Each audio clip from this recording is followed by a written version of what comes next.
Donc, voici le corrigé du numéro 2 du document de récupération donné le 11 janvier 2016. Donc, au numéro 2A, vous avez cette équation-là. On appelle ça une équation parce que à l'intérieur de l'équation, on a une variable. Donc, si on n'avait pas de variable, on appellerait ça une égalité. Alors, avant de résoudre cette équation-là, il faut qu'on la simplifie. Donc, il faut qu'on la rende la plus petite possible. Donc, on veut enlever nos parenthèses.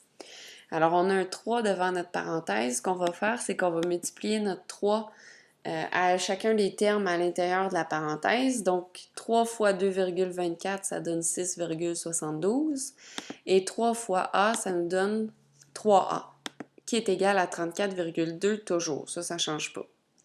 Maintenant, avec la méthode de la balance, on veut avoir tous les A d'un côté de l'égalité et tous les nombres de l'autre côté de l'égalité. Donc là, si vous remarquez, notre variable est à gauche de l'égalité. Donc, on va laisser toutes nos variables à gauche et on va amener tous nos nombres à droite. Ça veut dire que le 6,72 qui est à gauche, on veut l'amener, on veut qu'il disparaisse, on veut l'amener à droite de l'égalité. Pour faire ça, pour que ça donne 0, alors on doit prendre notre 6,72 et soustraire 6,72. On garde le plus 3A à gauche. Ça c'est encore égal à 34,2. Sauf que dans la balance, tout ce qu'on fait à gauche de l'égalité, on doit le faire à droite. Donc, on a enlevé 6,72 à gauche de l'égalité. Donc, on doit enlever 6,72 à droite de l'égalité.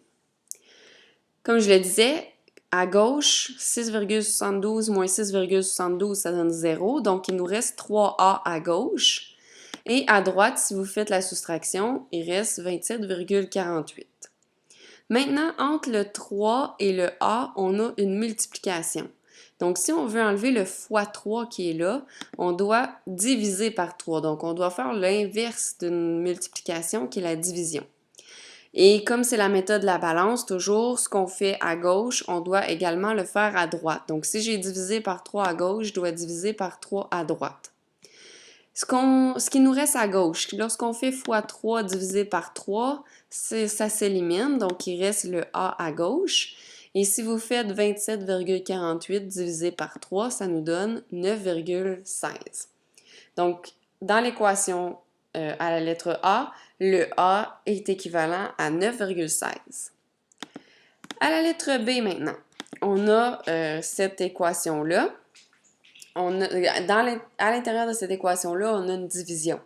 Mais avant de faire la division, on va faire notre multiplication qui est en haut. Donc, comme je le disais, avant de résoudre notre équation, on doit d'abord la réduire. Donc, on va distribuer notre 7 à l'intérieur de notre parenthèse. 7 fois A, ça donne 7A. 7 fois 50, ça nous donne 350.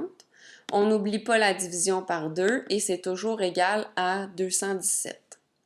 Maintenant, on veut enlever la division par 2. Pour enlever une division par 2, on doit faire le contraire de la division, qui est la multiplication. Alors, on va multiplier par 2 à gauche pour enlever la division. Et si on multiplie par 2 à gauche, on doit également multiplier par 2 à droite. Donc, ce qui nous reste à gauche, si on fait x2 divisé par 2, ça s'élimine. Donc, il nous reste le 7A plus 350. Et si à droite de l'égalité, maintenant, si vous faites 2 fois 217, ça nous donne 434. Alors là, on a réduit notre équation la plus simple possible. Maintenant, il reste à la résoudre. Ça veut dire qu'on veut trouver que vos A. Pour ce faire, il faut qu'on mette, comme je le disais tout à l'heure, il faut qu'on mette toutes les variables A du même côté et tous les nombres de l'autre côté de l'égalité. Donc, notre A est déjà à gauche de l'égalité, donc on va le laisser à gauche. Ça veut dire qu'on va amener notre 350 à droite de l'égalité. Pour le faire, on doit, vu que notre 350 est positif, on va soustraire 350 pour que ça nous donne 0, parce que 350 moins 350, ça donne 0. Par contre, ce qu'on fait à gauche, on doit également le faire du côté droit de l'égalité. Ce qui nous reste à gauche, c'est le 7A. Et si on fait la soustraction, ce qui nous reste à droite, c'est 84. Maintenant, on a 7A est égal à 84. On veut enlever le 7 qui est là pour avoir juste A. Ce qu'il y a entre, c'est quoi l'opération mathématique entre le 7 et le A? C'est une multiplication. Donc 7 fois A, si on veut enlever le fois 7, on doit faire le contraire de la multiplication qui est la division. Donc je divise par 7 à gauche et si je le fais à gauche, je dois également le faire à droite. Donc je vais faire 84 divisé par 7. Maintenant, ce qui nous reste à gauche, si on fait fois 7 divisé par 7, ça s'élimine, donc il reste le A. Et si on fait notre division, donc 84 divisé par 7, ça nous donne 12. Donc à la lettre B, le A est égal à 12.